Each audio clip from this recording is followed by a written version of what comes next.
Honourable members, the prayer. Lord, the God of righteousness and truth, grant to our King, to his government, to members of the Legislative Assembly, and to all in positions of responsibility the guidance of your Spirit. May they never lead the province wrongly through love of power, desire to please, or unworthy ideas, but laying aside all private interests and prejudice, keep in mind their responsibility to seek to improve the condition of all. Amen. Please be seated.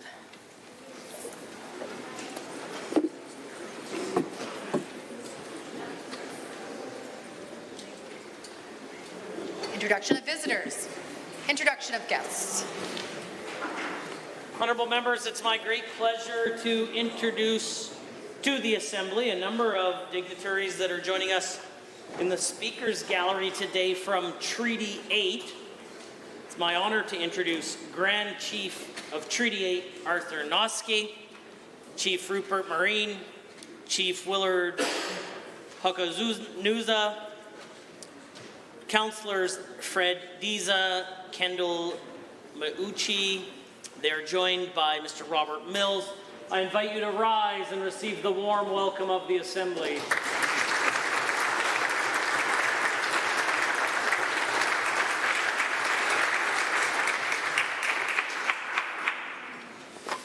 The Honourable Member for Edmonton City Centre has a school group today. Thank you, Mr. Speaker. My pleasure to introduce to you and through you 54 students from École Escuela Holy Child School, along with their teacher, Hélène D. Astus. Wish them bienvenue, bienvenido. Welcome to the Assembly. Ask you to all give them the warm welcome of this House.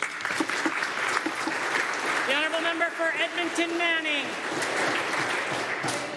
It's an honor to rise to introduce to you and through you to all members of the Assembly 66 students from Kirkness Elementary School.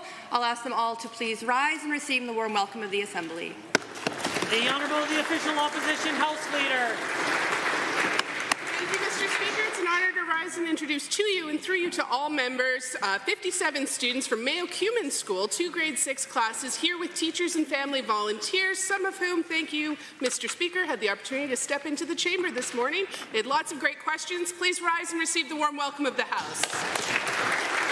The Honourable Member for Edmonton Highlands Norwood.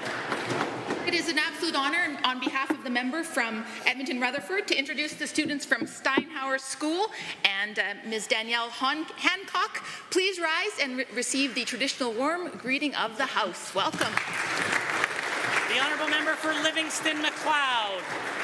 Thank you, Mr. Speaker. I would like to introduce to you and through you the Council of Crow's Nest Pass, His Worship Blair Painter, Councillors Doreen Glavin and Vicky Kubik, and their CAO Patrick Thomas. If you guys would please rise and receive the traditional warm welcome of the Assembly. The Honourable, the Government House Leader. Thank you, Mr. Speaker. I'm pleased to rise and introduce to you and through you Randy and Candace Bullock. Randy is the Reeve of Carson County and the grandson of Alvin Bullock, a social credit MLA from 67 to 71. His wife Candace is the daughter of former MLA from Carson, Bryce Jacobs, who served 8 years in this chamber as a representative of the Sunny South. Please rise and receive the warm welcome of the Assembly. Sarah. The Honourable Member for Banff Kananaskis. Mr. Speaker, I rise to introduce to you and through you the Reeve and councillors from the MD of Bighorn who continue to teach me every day about how the province can better support their important work. Please rise and receive the warm welcome of Brooks.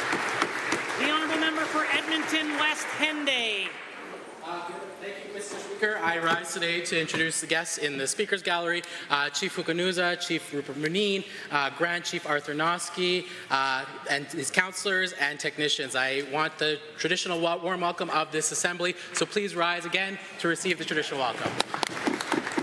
The Honourable Member for Lesser Slave Lake. The Honourable Member for Lesser Slave Lake. Thank you, Mr. Speaker. I rise today to reintroduce some guests who aren't here today, actually. But while I'm risen, I'd be happy to welcome the honoured guests from Treaty 8 once more.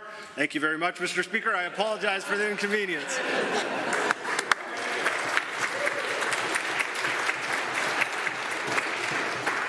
Don't have a guest, you can always just pass. It's okay. But welcome again. I see the Honourable Glenn Coister from the MD, the County of Wheatland County has also joined us in the Speaker's Gallery. Please rise and receive the warm welcome of the Assembly.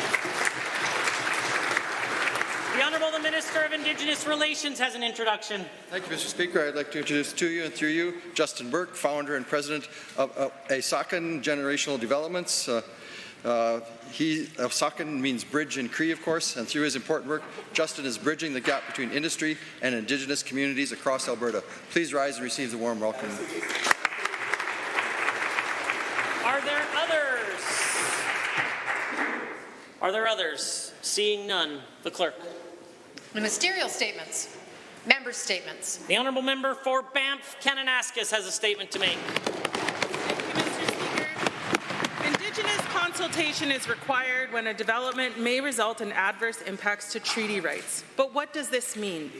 The TRC Call to Action 92.1 speaks to a commitment to meaningful consultation with Indigenous peoples before proceeding with development.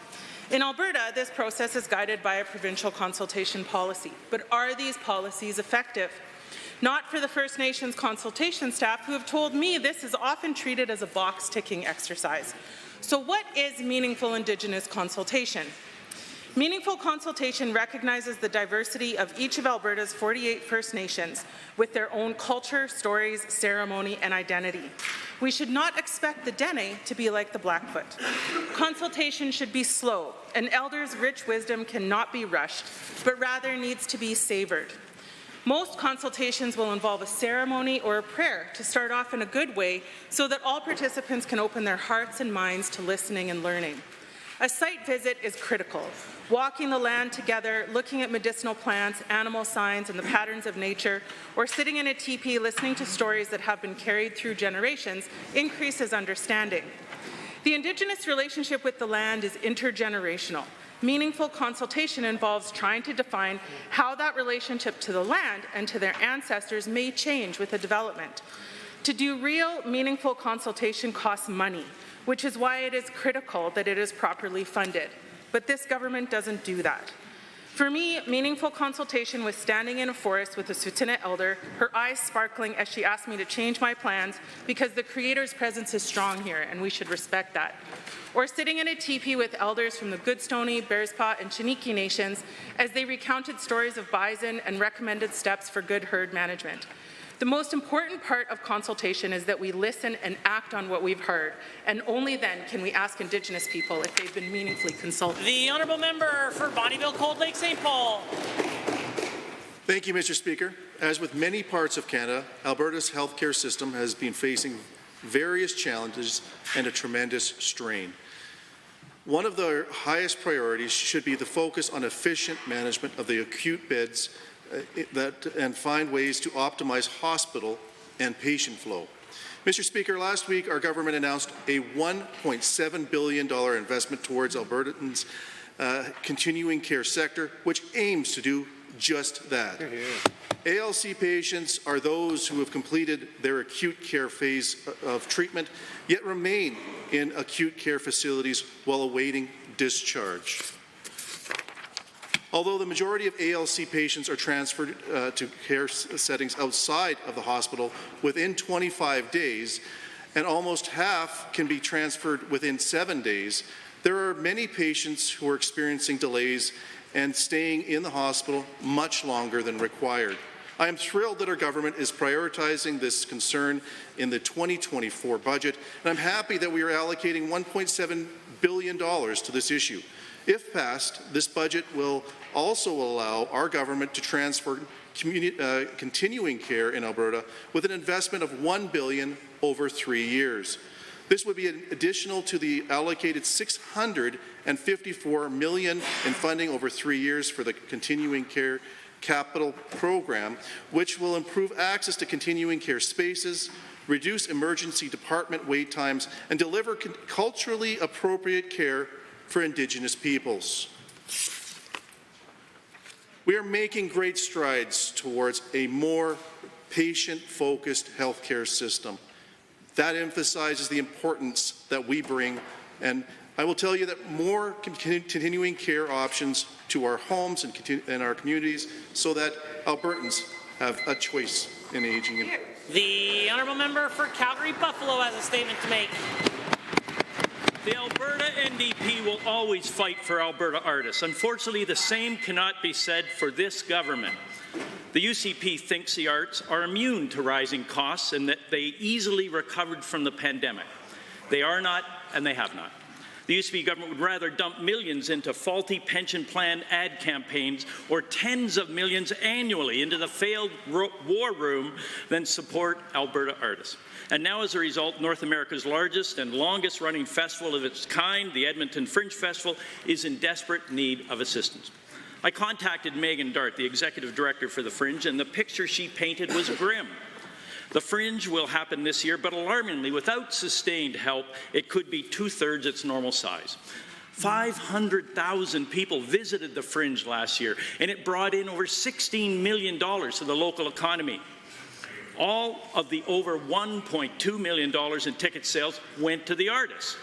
Artists come to the Fringe to launch their careers and make a name for themselves. This government's funding has been static, as have other orders of government, but in today's unaffordable UCP Alberta, static is just another word for your grant is going to be cut.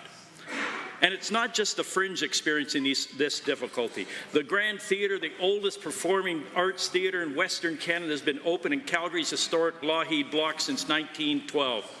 But the dramatic rise in costs and rent under this government has strangled this 112-year-old institution. In the last 5 years, under this UCP government, local artists have continuously been ignored, but they can always rely on the Alberta NDP to fight for them.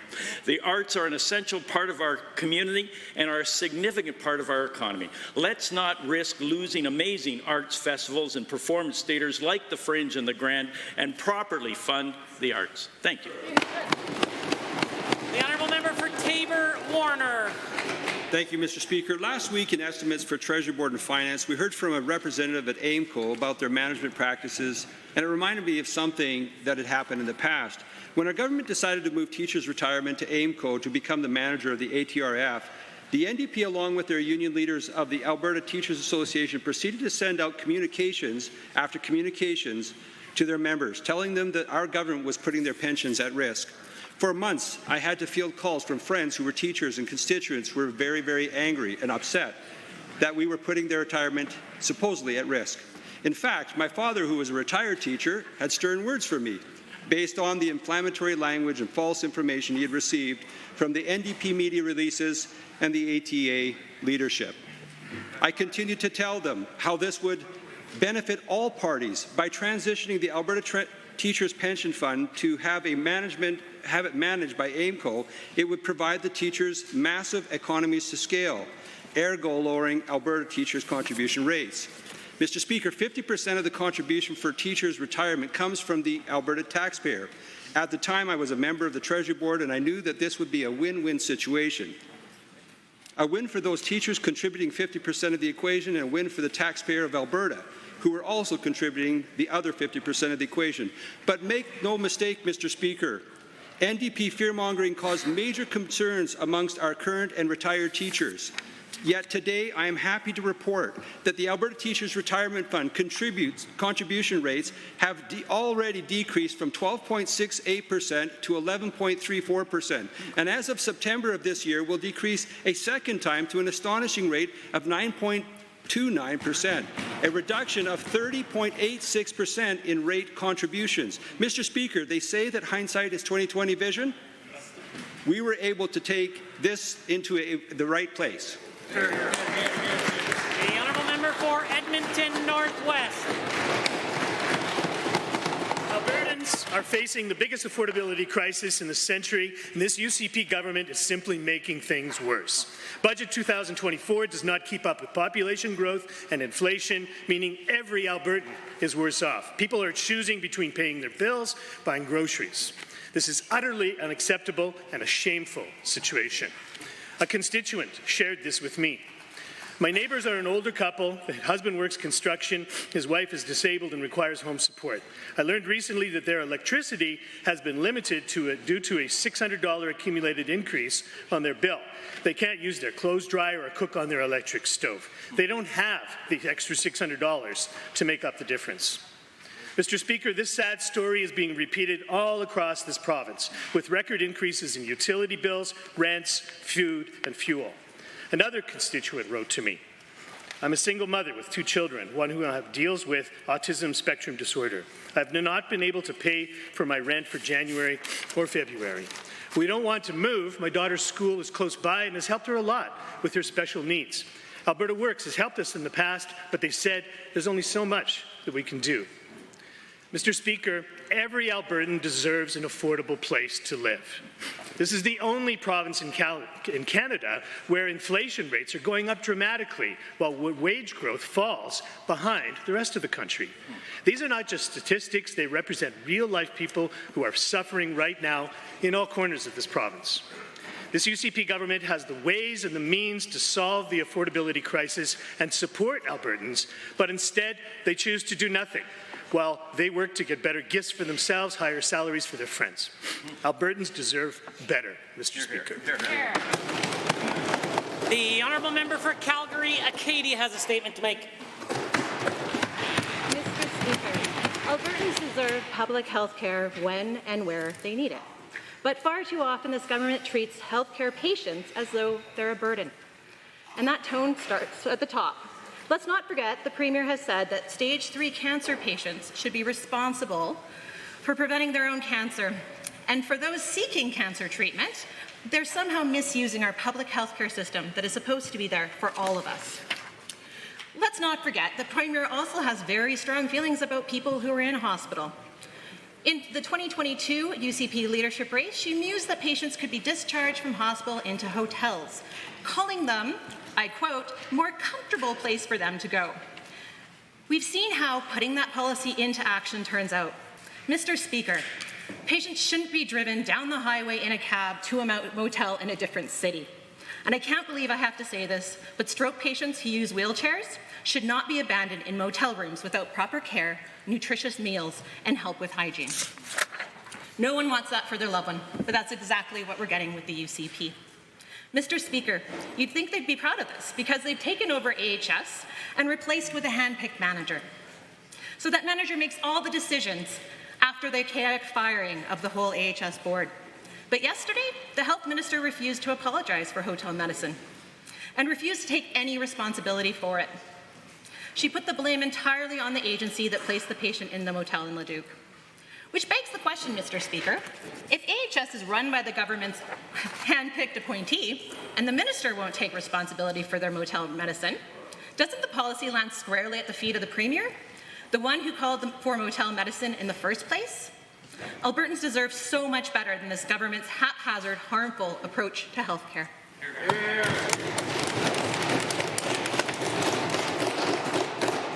Presenting reports by standing and special committees.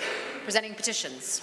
The honourable member for Airdrie East. Thank you, Mr. Speaker. As Chair of the Standing Committee on Private Bills, I request leave to present, in accordance with Standing Order 98, Sub 2, 3 petitions that have been received for private bills. Petition of Kyle Pudwell, Chair of the Board of Directors, on behalf of the Community Foundation of Medicine Hat and Southeastern Alberta for the Community Foundation of Medicine Hat and Southeastern Alberta Amendment Act 2024. Petition of Sister Gloria Keylor, SP Provincial Leader, on behalf of Providence Renewal Centre for the Providence Renewal Centre Amendment Act 2024, and the petition of Paul Muir, Executive Director, and Jordan Cutbill, Board Governor, on behalf of Rosebud School of the Arts for the Rosebud School of the Arts Amendment Act 2024. Thank you. Honourable members, the time is now 1:50, and that makes it oral question period. And the Leader of His Majesty's Loyal Opposition has question 1. Mr. Speaker, you know, there's nothing new about the UCP lowering health care standards in Alberta. But now, with continuing care, they're actually throwing them right out. Currently, nursing homes across Alberta are required to deliver just under 2 hours of care to everyone in their care. Obviously, far too low. But this government thinks that even that is too much to guarantee. So, in a closed-door cabinet meeting, they scrapped the legal minimum requirement altogether. To the minister, an easy one. Will the government admit they're wrong and at very least reinstate and maybe even raise the minimum standard of care required by law? The Honourable the Minister of Health has risen. Mr. Speaker, the members opposite are misinformed. In fact, our government is committed to supporting healthcare workers while ensuring Albertans receive the care they need when and where they need it. The previous 1.9 minimum average of direct care hours was outdated and has not been updated since 1985. In fact, Mr. Speaker, we are providing funding for Alberta continuing care homes to provide an average of 3.62 worked care hours per resident per day. Mr. Speaker, that's almost double what it was in the past. So, Mr. Speaker, we are making sure that we provide the coverage we need. The Honourable Leader of the Opposition. Mr. Speaker, the minister has it wrong. We're talking about what's guaranteed in law. Now, demand for continuing care in Alberta is going to jump over 60% in the next 6 years, but the UCP's response is to break their promise of 10,000 new beds and defend the practice of sending people to motel rooms where they are stranded without access to bathrooms or adequate personal care. It's because of this record that Albertans need more legal protection, not less. So to the minister, why won't she reverse her plan to eliminate the legal protections in law? The Honourable the Minister of Health. Mr. Speaker, during extensive, and I do mean extensive consultations with operators, service providers, workers and residents, we heard that changes were needed to provide better flexibility and to allow the operators to develop staffing plans that really meet the needs of not just their facilities but also their patients' unique needs. So, Mr. Speaker, our policies actually align with all the other provinces except for Quebec. In fact, Mr. Speaker, our policies align with BC, Saskatchewan and Manitoba. It is in fact only Ontario that has minimum hours set in legislation. Will the Leader of the Opposition. Mr. Speaker, flexibility means more motel medicine. We are talking about seniors and other Albertans with continuing care needs who need help toileting, eating, taking their medications and getting treatment. After COVID, we learned that continuing care is in crisis and private operators regularly cut corners to make a profit. This government wants to actually increase the opportunity for that to happen at the same time that they're introducing discretionary standards. That's what they're introducing. They're going from law to discretion. Mr. Speaker, why? Why would they undermine Albertans' health care so significantly? The Honourable Minister of Health. Mr. Speaker, the only the members opposite that feel that going from a 1.9 minimum average direct care hours to a 3.62 minimum direct care hours, we're funding that. That's a minimum, Mr. Speaker. Order. The Honourable the Minister has the call. Thank you, Mr. Speaker. We know that the 3.62 is a minimum. In fact, Mr. Speaker, we know that continuing care services are provided up and above that because we have excellent health care people, health care workers that care about seniors, Mr. Speaker. Seniors in this province deserve the respect and care. Order.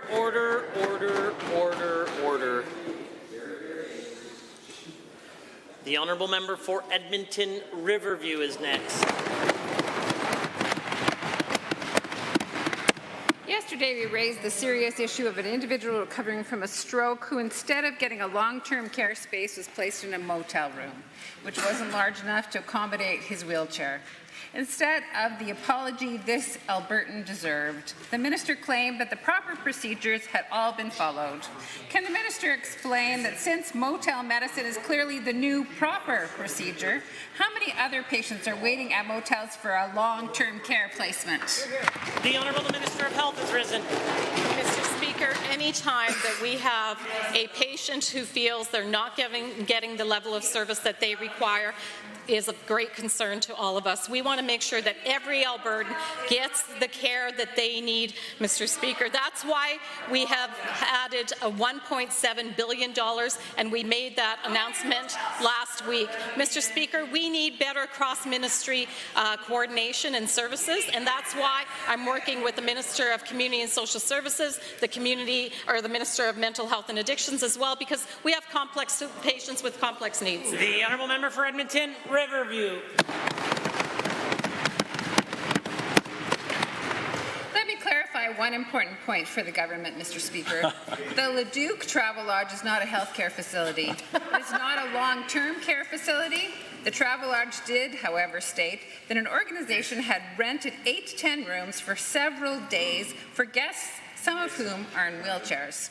Will the minister tell this House how much money this provider received from AHS to leave patients in motel rooms where they couldn't access the washroom and didn't have room for their wheelchairs? Great. The Honourable Minister of Seniors, Community and Social Services. Speaker, as the Minister of Health has already said, we have some concerns with what we've read in those articles as well, Mr. Speaker, and have reached out to HS to have a serious conversation with them about their discharge policies, Mr. Speaker. This predates the announcement that took place at the Premier just last week with the Minister of Health and myself, where we have been clear that the Ministry of Social Services is coming along to support the Ministry of Health, Mr. Speaker, to make sure that HS has their discharge policies right, Mr. Speaker, so circumstances like that will not take place again in the future, Mr. Speaker, and that we can make sure everybody has access to the social services that they need.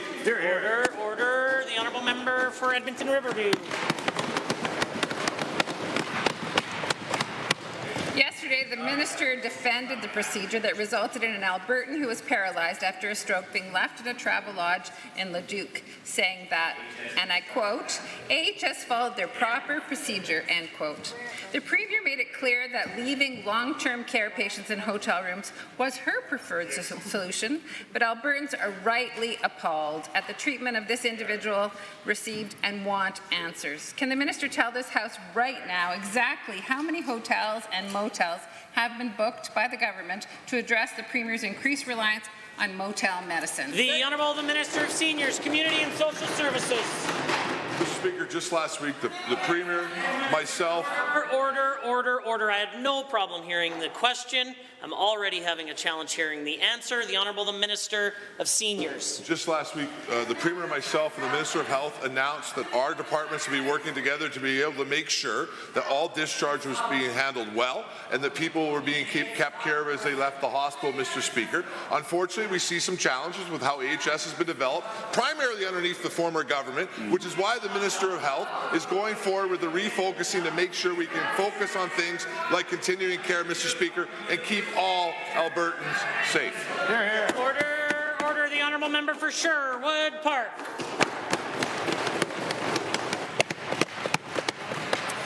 In 2021, the minister promised a hammer to get municipalities the unpaid taxes they were owed.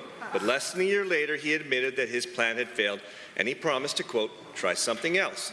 The most recent surveys show there is an unpaid tax amount of $250 million, with $43 million from the 2023 tax year.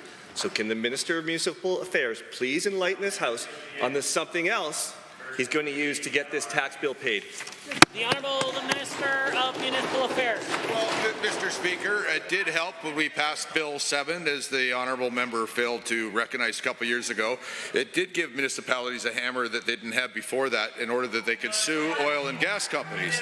However, Mr. Speaker, those that behaved badly continued to, and since then we worked with the Minister of Energy and the AER who passed Directive 67 that means that companies who owe back taxes cannot transfer wells, and now those who behave badly are carrying on, and we are working with municipalities once again. The Honourable Member Sherwood Park.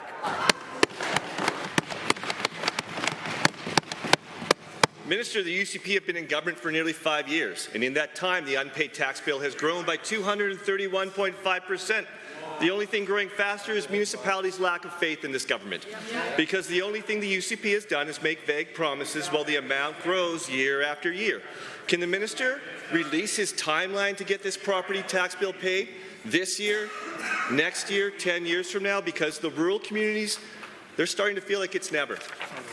The Honourable Minister of Municipal Affairs. Well, unlike the member opposite, I'll give my answer through the chair. Mr. Speaker, let me just say, if the honourable member was at the Rural Municipalities Association this morning, he would have heard them actually thank our government for all the cooperation we've got, and we assured each other that we would continue to work together. The honourable member says there's no faith, but that's not what we're hearing. This morning we discussed this in front of a whole room of rural municipalities, and I agreed with the President that we would work together. He agreed on that too, and that's exactly what we will do. Order. The Honourable Member for Sherwood Park. Thank you, Minister. Thank you, Mr. Speaker. Turn your attention to the Alberta Energy Regulator Minister for failing to take action on companies that aren't paying their taxes and ignoring their obligations. The President and the RMA wrote today, as you know, enough is enough. When will the AER regulate in the public's interest? That is a very good question, Mr. Speaker, so my question to the Minister is simple. Since he failed to address this problem that the AER that's exploded under his watch with the AER won't, what should the municipal, since he failed to address this problem that exploded under his watch, and since the AER won't, what should municipalities do other than wait? The Honourable the Minister of Municipal Affairs. Well, Mr. Speaker, if the honourable member was at the rural municipalities this morning instead of poorly writing a question, he would probably know that, again, the president of the rural municipalities and I agreed that we would put pressure on the AER to do this. The only thing he is right about is that that needs to be done. And, Mr. Speaker, we committed to work together to do that. That's what we'll do. That's how we deal with municipalities. We talk about the problems out loud. We try to agree on the solutions, and we work together on solutions, unlike what the other side ever did. The order, the Honourable Member for Calgary-Glenmore. Mr. Speaker, I'd like to thank the Minister for his transparency and for releasing the AUC report despite the Premier not wanting to release it.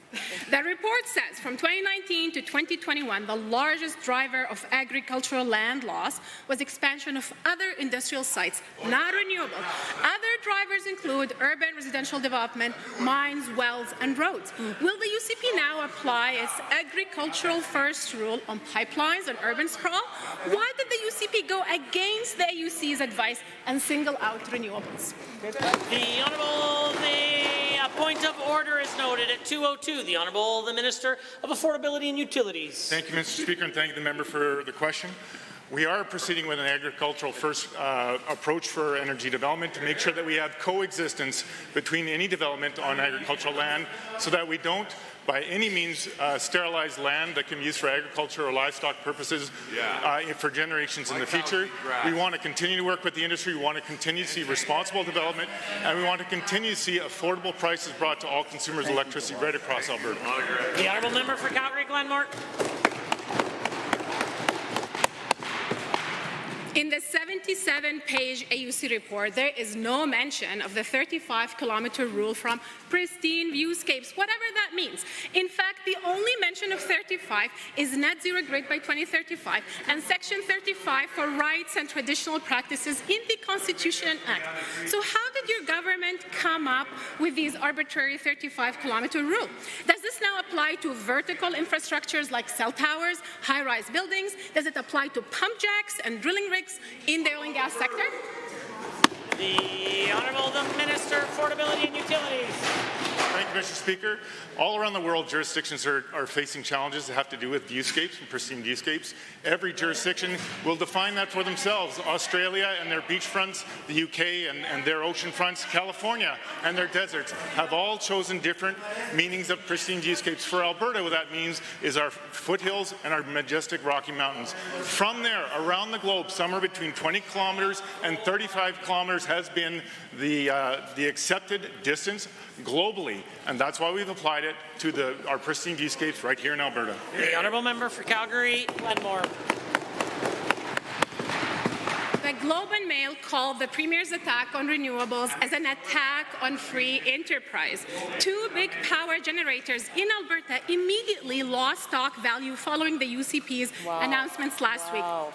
The UCP government received expert AUC advice. The UCP government then decided to go against its own commission's advice and came up with random rules. Other than ideology and listening to David Parker, will the Premier tell us why is she attacking renewables and damaging our province's reputation? The Honourable the Minister of Affordability and Utilities. Thank you, Mr. Speaker. We're not attacking renewables, but we are making them responsible for their land use. That's why we've taken an agricultural first lens, and renewables can continue to develop as long as it makes sense within the landscape. We've also given access for municipalities to be representatives of their jurisdiction before the AUC, so the voice that they've never had before. We continue to see tremendous investment and tremendous interest in investment in our province in renewables and all the other types of electricity generation. We want to be leaders around the globe in responsible renewable energy development for the betterment of all Albertans. The honourable member for Edmonton West Henday. Chiefs are growing increasingly distrustful and disillusioned with the Aboriginal Consultation Office and its inability to uphold treaty rights on sacred lands. For example, in Mackenzie County, a lack of consultation by the county has led to frustration and acrimony. The lack of effectiveness has and will again lead to costly legal action for this government and Indigenous governments alike. The minister claims they've conducted 10,000 consultations through the ACO, but yet First Nations are telling me they're going unheard.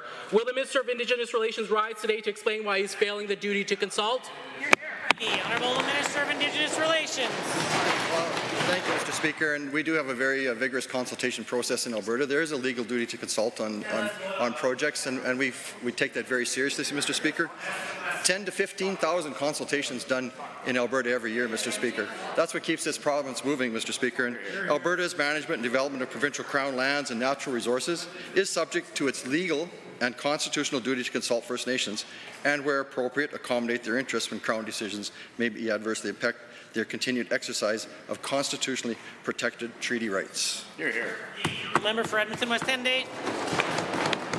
Given that the Ministry of Indigenous Relations has been camouflaging weak consultative processes as economic accelerants for years, and given that Treaty 8 First Nations, including Tall Cree First Nation and Dene Ta First Nation, have seen their access to traditional sites to practice protected treaty rights to fish, hunt, harvest, and host ceremony eroded by one approved development project after another, contrary to established case law by the Supreme Court. Can the minister stand before Treaty 8 chiefs here today and say that the ACO is genuinely concerned with protecting Cree, Dene, and Anishinaabe treaty rights as much as it is in making money from their lands? The Honourable Minister of Indigenous Relations. Well, Mr. Speaker, many of the Treaty 8 First Nations are involved in some of our bigger projects across the province through the Alberta Indigenous Opportunities Corporation, Mr. Speaker, and we believe in making Indigenous communities partners in prosperity. And Mr. Speaker, on our duty to consult, there's three factors that are present. Alberta has a real constructive knowledge of a right, Alberta's decision relating to land and natural resource management is contemplated, and Alberta's decision has the potential to adversely affect and impact the exercise of a treaty right. We take that very seriously, Mr. Speaker. We've gone through our department and we've streamlined it so that the First Nations understand right away what's happening in their areas. The Honourable Member for Edmonton West Henday. Given that the ACO has been driving down jurisdictional judgment on consultative decisions on project after project, and given that the Treaty 8 chiefs, along with every Indigenous nation in Alberta, deserve a higher degree of consultative certainty from the ACO that Indigenous rights are intersectional and require a longer view of impact assessment than just the length of construction or recovery, will the Minister of Indigenous Relations commit to an external review of the ACO by an integrated panel of Indigenous leaders and environmental experts? The Minister of Indigenous Relations. Mr. Speaker, beyond the legal duty to consult, and in the name of reconciliation, Indigenous relations, as a matter of best practice, assist other departments in engaging. Engaging is much different than consultation, Mr. Speaker, with Indigenous peoples and communities in a wide range of regulatory, economic, and social program and policy development initiatives, Mr. Speaker. We're making sure that all of the communities are very well aware of what's happening in their area, and we're working closely with them. Order, order. The Honourable Member for Camrose is next. Thank you, Mr. Speaker. This morning I was happy to hear our government is following through on our election commitment to increase funding for women's shelters, including one in my own constituency, Camrose. Women's shelters are so important in providing help, support, and a safe place for women fleeing domestic violence to overcome some of the darkest challenges of their lives. To the Minister of Children and Family Services, how did you decide the best way to allocate funding to women's shelters? The Minister of Children and Family Services. Thank you so much, Mr. Speaker, and thank you to the member from Camrose for just being such an incredible advocate for women that need help in her constituency. This morning, as she alluded, I was so pleased to announce that we're increasing our support for women's shelter and strengthening this entire sector, making sure that vulnerable women continue to receive the supports that they need so that we can ensure that children and families are protected remains one of my top priorities.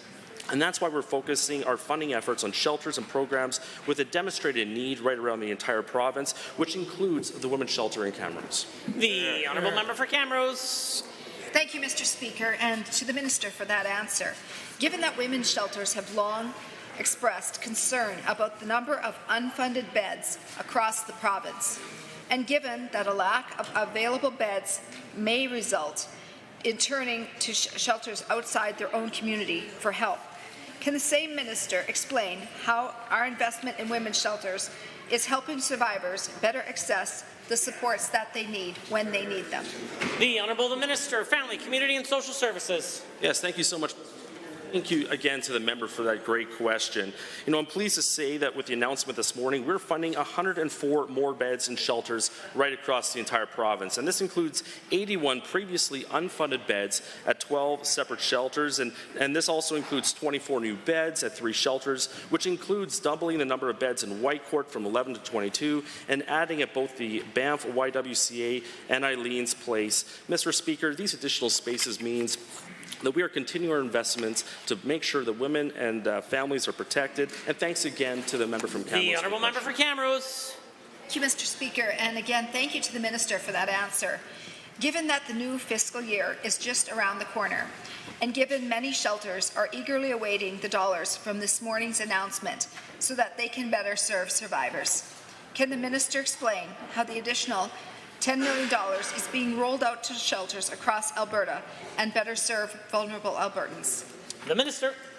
Thank you so much, Mr. Speaker. And Mr. Speaker, we just recently had a roundtable with women's shelters right around the entire province just over a month ago, and we heard loud and clear about their desire to help support women's shelters around the province, and that's what the announcement this morning was all about. An additional $5 million of immediate stimulus to help support these incredible women, these incredible shelters that are looking after families right around the entire province. I was also happy to see that Jan Reimer was there as well, and her endorsement of our plan and her acknowledgement that this was one of the largest new investments into women's shelters over the last 10 years. A great announcement, Mr. Speaker. The Honourable Member for Edmonton Southwest is next. Mr. Speaker, this past weekend, the Premier spoke to the rapid growth of Red Deer and suggested to my constituents that instead of building the much-needed South Edmonton Hospital, they could make a 1.5-hour drive for emergency care. The Premier said the Red Deer Hospital can, quote, perhaps support some of the South Edmonton residents in getting emergency care. To the Minister of Health, was this your advice to the Premier to tell Edmontonians to take a quick 90-minute drive to get emergent care? Wow. The Honourable Minister of Health. Mr. Speaker, when I became the Minister of Health, I was informed that the South Edmonton Hospital, which the members opposite actually put on the list for political reasons, that it was put on for political reasons with no business plan, no feasibility study, when in fact, Mr. Speaker, all the indications, all the reports that I've read thus far indicate that a hospital is actually required in the north of Edmonton. Mr. Speaker, we are looking to make sure that we provide spaces right across Edmonton to make sure that Edmontonians are well served. The Honourable Member for Edmonton Southwest.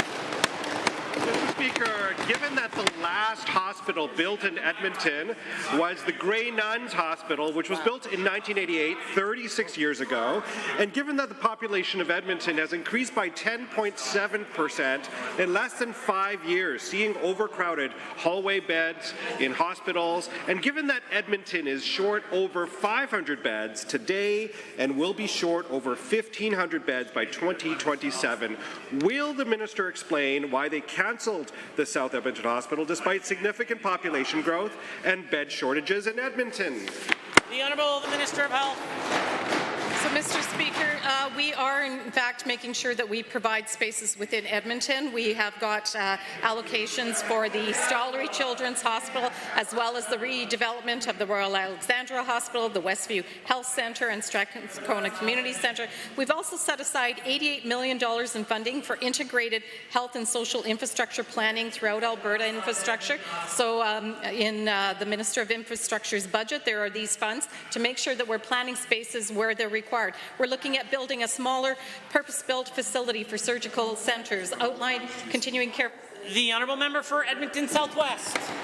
Given that my constituents have been asked to make a drive for their emergency care all the way to Red Deer instead of having essential infrastructure in South Edmonton, and given that the drive is, well, an hour and a half away from Edmonton, passing Motel Medicine in Leduc and Holloway Medicine in our overcrowded hospitals and now highway hospitals, will the minister admit they have no plan to address our failing healthcare system under their disastrous government? The Honourable Minister of Health.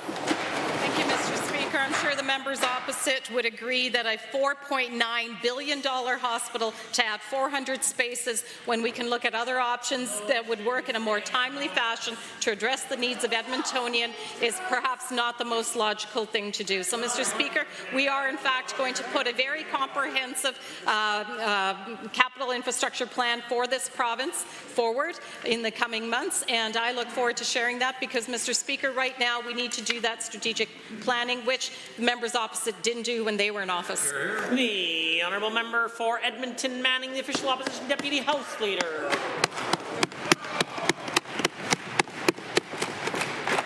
Mr. Speaker, Albertans take care of one another, especially in hard times. As we move into the 4th year of drought, I have every belief that the spirit of the community will continue. However, I am concerned that this government is not upholding its side of the bargain. All Albertans need to understand how the drought will impact them and how to abide by rules to ensure best outcomes during this difficult time. So, to the Minister, what is the government's plan for monitoring and enforcing drought-related regulations? The Honourable the Minister of Environment and Protected Areas. Thank you very much, Mr. Speaker, and I do really appreciate this question about drought. It is an issue that is top of mind for Albertans, especially in southern Alberta, but right across our province. I would say that we have been taking unprecedented and swift action on drought, and the member opposite is correct that previously, when we have been in situations like this, Albertans and all of our major water users were able to come together to get us through those challenging times. That's exactly what we're seeing right now as we undertake the largest water sharing agreement discussions in our province history. I hope I will have more to say on that in the coming weeks about specifics. The Honourable Member for Edmonton Manning. Well, thank you, Mr. Speaker. Given that smaller water license holders have a different oversight than the major license holders, and given that this possesses a real risk if smaller water license holders begin to store water in dugouts that can cause downstream contaminations, a risk that we can't afford to take. And given that near Shamrock, Saskatchewan, 200 cattle were killed as a result of contaminated water, a tragedy that I would agree that all of us in this House would like to avoid in our rural communities. Will the minister explain what measures the government is taking to protect livestock from drought-related risks? The order. Well, I'm sure the member appreciates the encouragement. Perhaps we'll just let the Honourable the Minister answer the question.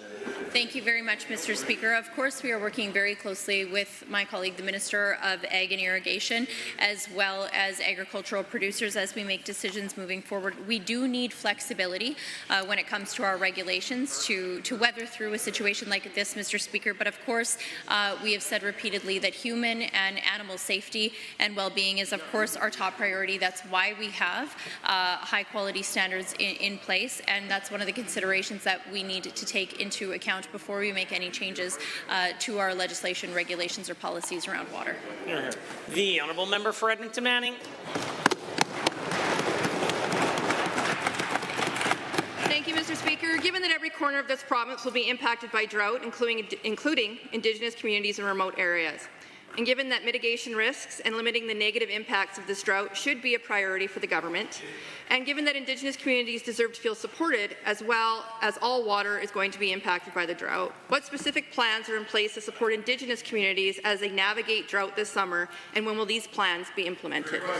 The Honourable Minister of Environment and Protected Areas. Thank you very much, Mr. Speaker. Of course, we know that drought is going to impact not just our whole province, but over 72% of the land in our country because of the El Nino situation that we're seeing this year. I really do appreciate the members' questions. Specifically in the South is where these conversations about the water sharing agreements are happening, given the acute situation in that corner of the province, and Indigenous communities are, of course, Mr. Speaker, at the table. And like I said, we'll have more to say on details of what those water sharing agreements look like in a few short weeks. The Honourable Member for Edmonton, my apologies to the Honourable Member. The Honourable Member, first day. The Honourable Member for West Yellowhead. Thank you, Mr. Speaker. Back in 2020, our government made a $50 million project announcement for upgrades to Highway 40 in the West Yellowhead constituency between Hinton and Grand Cache. Many of my constituents were pleased that this long-awaited news was finally happening, as upgrades are needed to improve the safety and usability both for recreational and industrial purposes. Highway 40 has been a key corridor, not just to the breathtaking views of Grand Cache, but also for those visitors en route to Alaska. Can the Minister provide an update on the status of the promised road upgrades on Highway 40?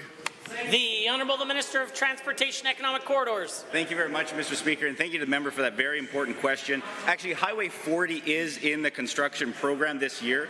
They'll have grade widening from Highway 16 to south of Grand Cache. There'll be 2 grade widening projects with a total of 36 kilometers, plus, Mr. Speaker, 10 bridge structures. One project is from the Wildhay River to Pinto Creek, and then obviously the Burland River is another 16 kilometers, adding up to that total of 36-kilometer project, Mr. Speaker. This is all just good news for rural Alberta and residents in West Yellowhead.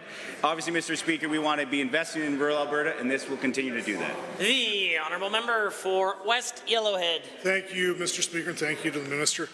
Given that Highway 40 supports many important industries, including oil and gas, forestry, mining, and tourism, including Indigenous tourism operators, and given that Highway 40 is a critical and strategic corridor for unleashing the potential for Alberta's conventional industries and for expanding the potential for the tourism sector, to the same Minister, can you tell the House how you are coordinating with other ministries, such as Energy and Minerals, Tourism and Sport, and Forestry and Parks, to ensure that infrastructure upgrades are being made in strategic and valuable locations? The Honourable Minister of Transportation Economic Corridors. Well, thank you very much, Mr. Speaker. And while the NDP couldn't find rural Alberta on the map, we're actually developing a resource revenue map, Mr. Speaker, that'll actually detail the $18 billion of resource revenue that the Alberta government takes in from rural Alberta and from West Yellowhead. And we'll be working with municipalities through RMA and municipalities directly to know that we can actually detail where the revenue comes from, Mr. Speaker. So when there's road or bridge construction projects, we know where the billions of dollars of revenue to the province come from, and we can make sure that we have adequate infrastructure to make sure that that oil and gas infrastructure is built. The Honourable Member for West Yellowhead. Thank you, Mr. Speaker, and thank you to the Minister. Given that Highway 16 through Edson is getting ruts and holes that make driving through town feel like you're driving through an obstacle course, and given that this road is also essential not only for my constituents, but also to the heavy industrial traffic that uses it as the main corridor from northwest Alberta into BC, and given that Highway 16 was built through a region known for its muskeg, making it especially difficult to maintain infrastructure, could the same Minister outline what consideration is being given to improving and upgrading Highway 16? Good question. The Honourable Minister. Thank you very much, Mr. Speaker. And actually, I went through that obstacle course with the member just recently, and we're actually hiring an engineering firm to work with the town of Edson to develop improvements to that road. But, Mr. Speaker, I just did budget estimates this morning, and you'll find this interesting, the $80 billion NDP legacy debt, that when they were in 4 years of government, that $80 billion, the debt servicing payments, Mr. Speaker, are $3.3 billion annually. The entire Transportation Economic Corridor budget, Mr. Speaker, is $3.3 billion annually. Wow. So if the NDP had never existed, we would be able to double our budget, and let's make sure that it never happens. Order, the Honourable Member for Edmonton Ellerslie. This government keeps letting Albertans down by failing to deliver on key healthcare promises. The Premier told Albertans that she would fix the healthcare crisis over a year ago. We're all still waiting. The UCP enticed voters with their plans for a hospital in South Edmonton. They campaigned on it. And after getting elected, they cancelled those plans. How many more promises will the UCP break before they admit they've broken the healthcare system too? The Honourable the Minister of Health. Mr. Speaker, I've gone around the province on the refocusing engagements. We've had roughly about 60 engagements. We've had close to 2,000 healthcare workers and Albertans attend in person. We've had over 18,000 engagements. You know what every single one of them says? What's currently happening was not working. So, Mr. Speaker, we need to do something differently. Doing the same things over and over again and expecting different results is not fixing the problem. So, Mr. Speaker, we are endeavouring on the refocusing. We're already starting to see improvements in EMS wait times, et cetera, et cetera. The order, the Honourable Member for Edmonton Ellerslie. Well, what's happening isn't working. Given that Albertans have seen this show before, when Conservatives announced the Calgary Cancer Centre, then they cancelled the Calgary Cancer Centre, re-announced the Calgary Cancer Centre, moved the Calgary Cancer Centre, and then they cancelled it again. Given that my constituents in Edmonton Ellerslie are facing long wait times. Order. The Honourable Member for Edmonton Ellerslie. No access to family doctors and a healthcare crisis that is only made worse by cancelling the South Edmonton Hospital. What will it take for this minister to realize that game playing is impacting the health of South Edmonton, and when will the South Edmonton Hospital be built? The Honourable the Minister of Health. Mr. Speaker, I feel like I've already answered this today, but I'm happy to reiterate the fact that the proposed $4.9 billion South Edmonton Hospital, which would only increase bed capacity by 400, which is going to take at least a decade to build, is not the solution that would actually support South Edmonton in a timely fashion, Mr. Speaker. We're looking at all our options, including increasing spaces in current facilities, because of course it is easier to modernize than it is to actually build new facilities. Mr. Speaker, we are making sure that Edmontonians are well served. The Honourable Member for Edmonton Ellerslie.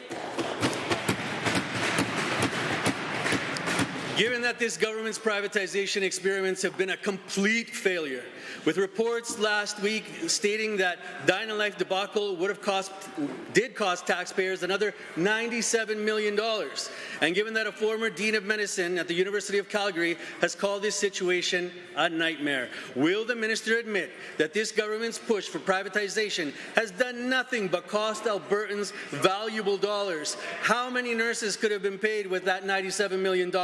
How many doctors? The the Honourable the Minister of Health.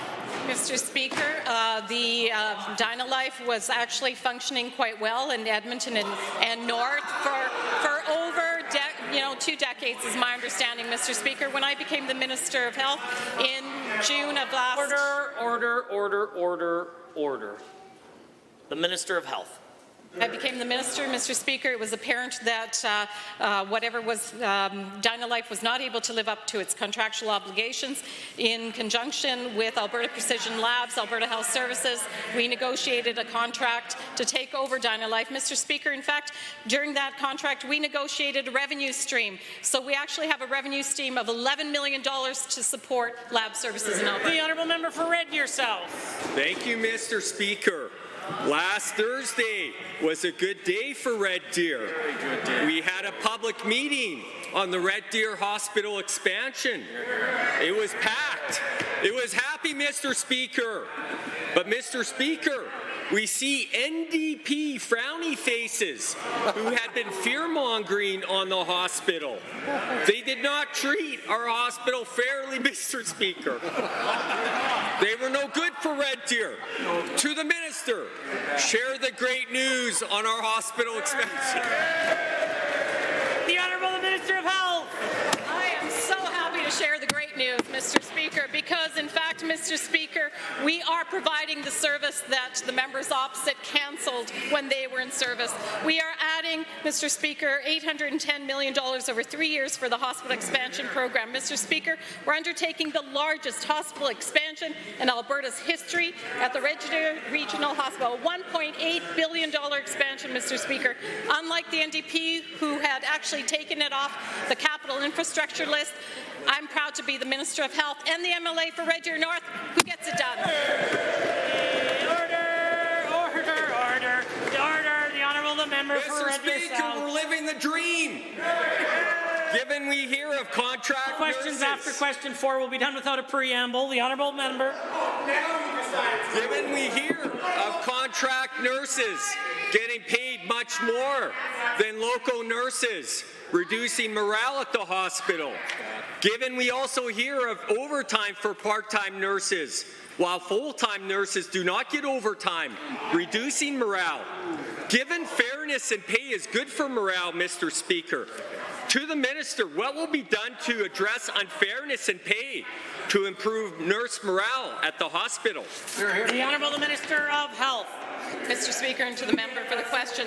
Contract nurses typically earn more than non-contract employees due to the nature. Order. The Honourable Member for Calgary, Boular-McCall will come to order. The Honourable the Minister of Health. Thank you, Mr. Speaker. Contract nurses typically earn more than non-contract employees due to the nature of their employment, such as not having union support, unpredictable work schedules, and travel requirements. Mr. Speaker, our government cares about the health and wellness of our nurses, and we want to continue creating healthy work environments. In fact, AHS and Covenant Health are working to increase benefit coverage for psychological and mental health care for nurses. We've added 7,586 regulated nurses. The Honourable Member for Red Deer South. Given if you have a heart attack outside of Calgary or Edmonton, there are no cardiac cath services. Given heart attacks are common health emergencies, especially with the NDP, with health outcomes not as good as traveling longer distances to Edmonton or Calgary. Given the Red Deer Hospital serves about 400,000 throughout central Alberta, as much as any hospital in Edmonton or Calgary, to the Minister, when will the hospital get cardiac cath services? The Honourable the Minister. Order. The Honourable the Minister of Health.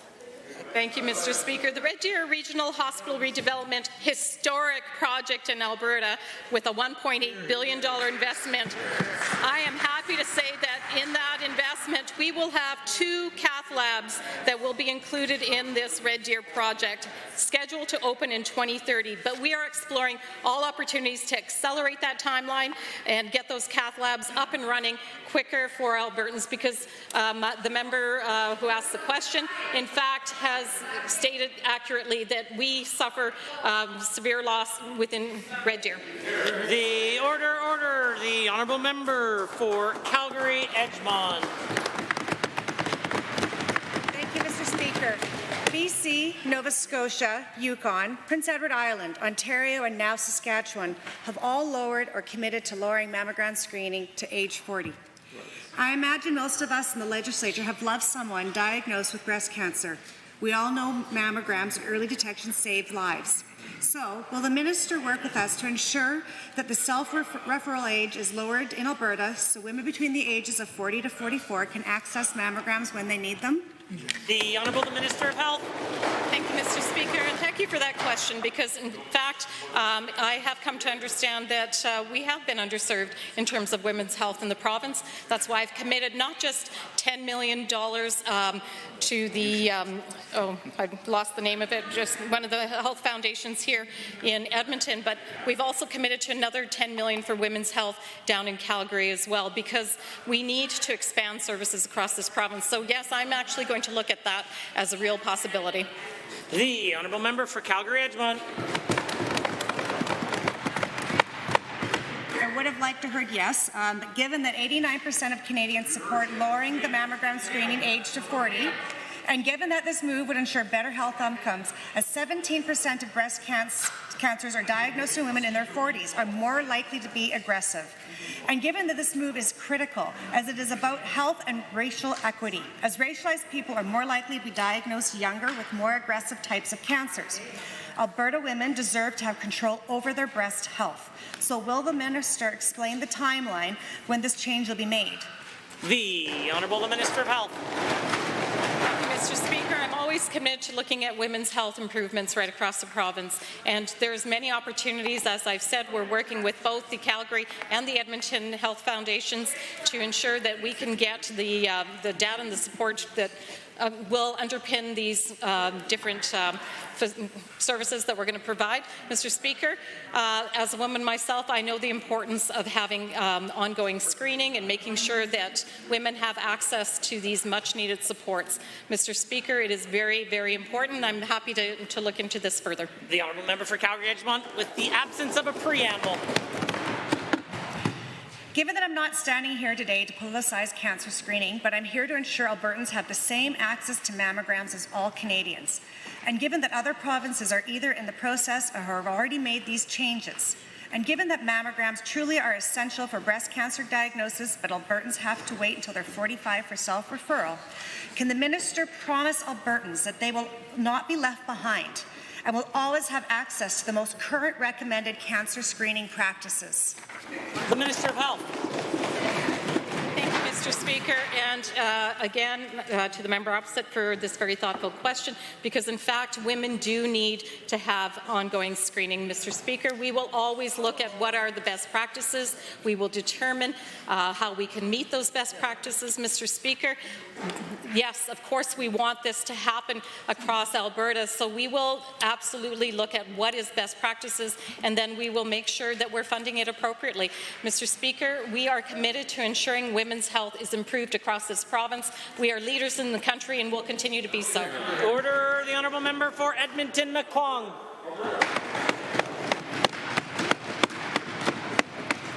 How many promises can a government break, alter, or evade and still get away with it? That's the question the Calgary Herald columnist Don Brady is asking about this government's shameless, broken promises government. First up with the South Edmonton Hospital, which the Premier told Albertans she was fighting for before the election. But after the election, she tells the patients to drive to Red Deer instead. Can the Premier explain how she went from fighting for the South Edmonton Hospital to telling patients to hit the highway? The Honourable the Minister of Health.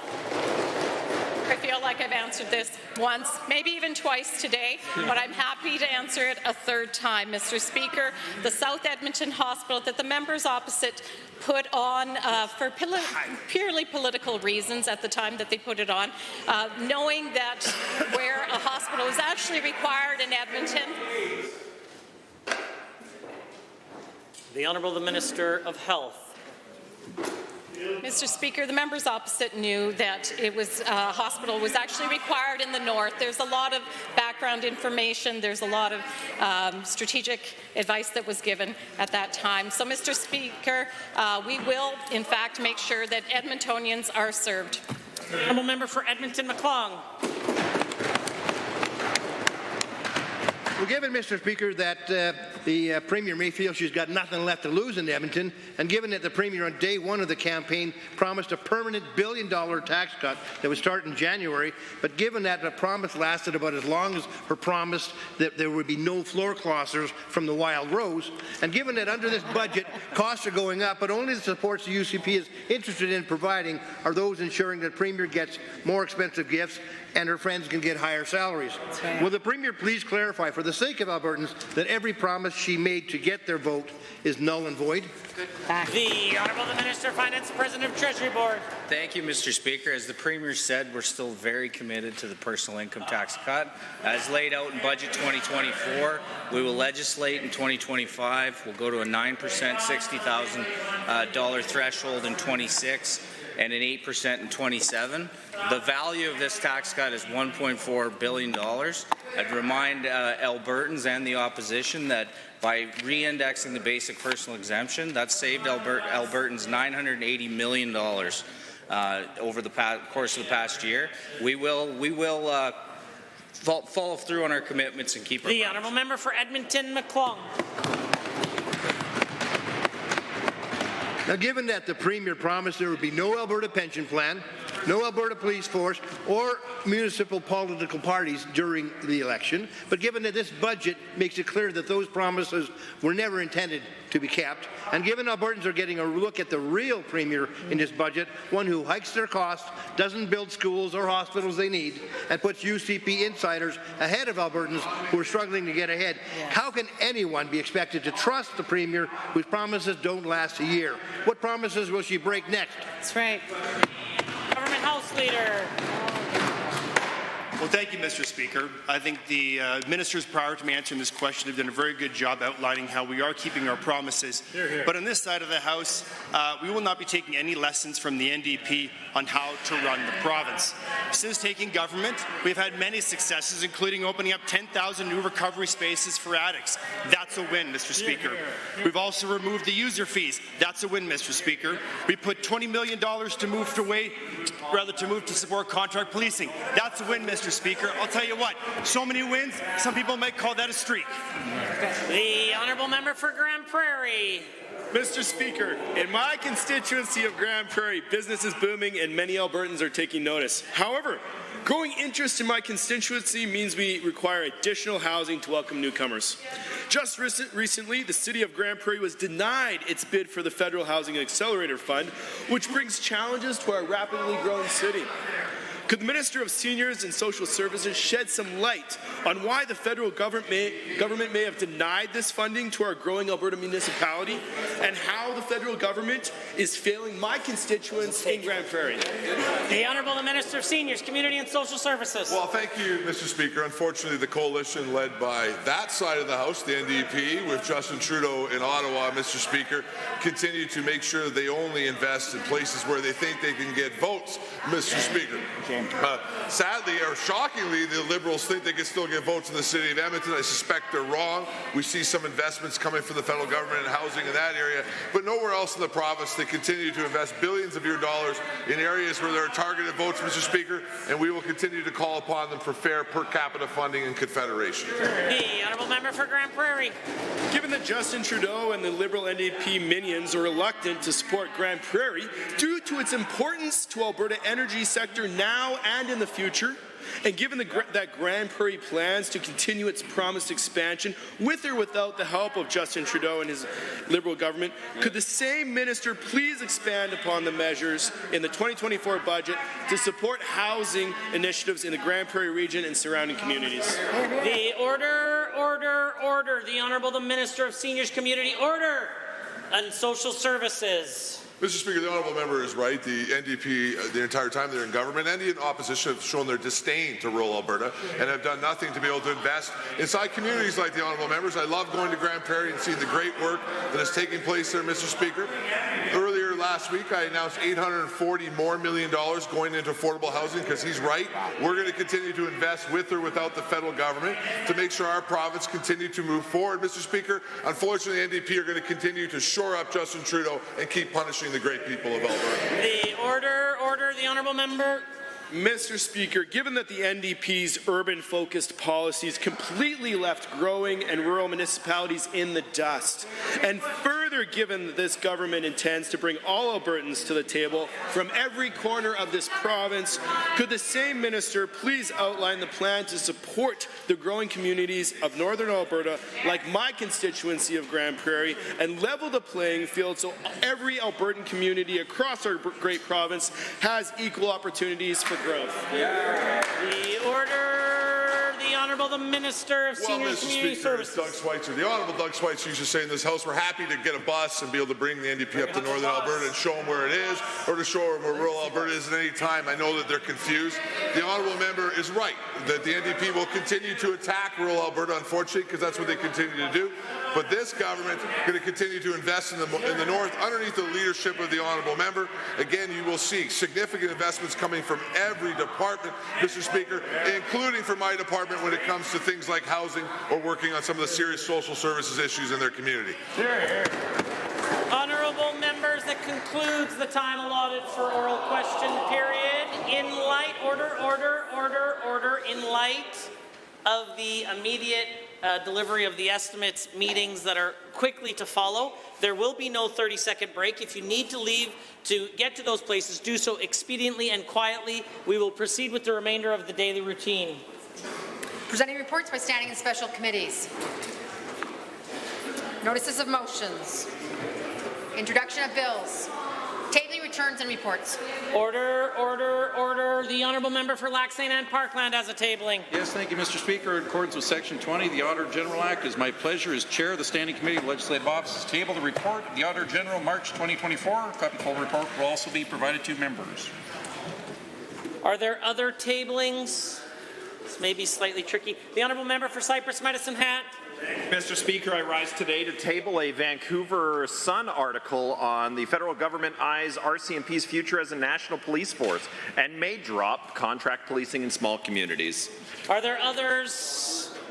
The honourable member for Edmonton Highlands Norwood. Thank you, Mr. Speaker. I rise to table more copies of emails from constituents who are urging their MLAs as well as the minister, who is apparently responsible for housing, to support Bill 205. These are constituents from Calgary and Edmonton, and they're urging support for Bill 205 rent caps. Are there others? Order, order, order. Seeing none, the clerk. Tablings to the clerk. Honourable members, that brings us to points of order. And at 2:02, the Honourable the Government House Leader rose on a point of order. The honourable members, I consider this matter dealt with and concluded as it has been withdrawn. That brings us to a statement that is important, and as such, I will deliver it. The Legislative Policy Committees will convene this afternoon and tomorrow morning for the consideration of the main estimates. This afternoon, the Standing Committee on Families and Communities will continue consideration of the estimates for the Ministry of Health in the Rocky Mountain Room, and the Standing Committee on Alberta's Economic Future will consider the estimates for the Ministry of Agriculture and Irrigation in the Grasslands Room. This evening, the Standing Committee on Alberta's Economic Future will consider the estimates for the Ministry of Arts, Culture and the Status of Women in the Grasslands Room, and the Standing Committee on Resource Stewardship will consider the estimates for the Ministry of Forestry and Parks in the Rocky Mountain Room. And tomorrow morning, the Standing Committee on Families and Communities will consider the estimates for the Ministry of Seniors, Community and Social Services in the Rocky Mountain Room, and the Standing Committee on Alberta's Economic Future will consider the estimates for the Ministry of Immigration, Multiculturalism in the Grasslands Room. Honourable members, pursuant to Standing Order 59.015B and the main estimate schedule of 24-25, the Assembly stands adjourned until tomorrow at 1:30 p.m.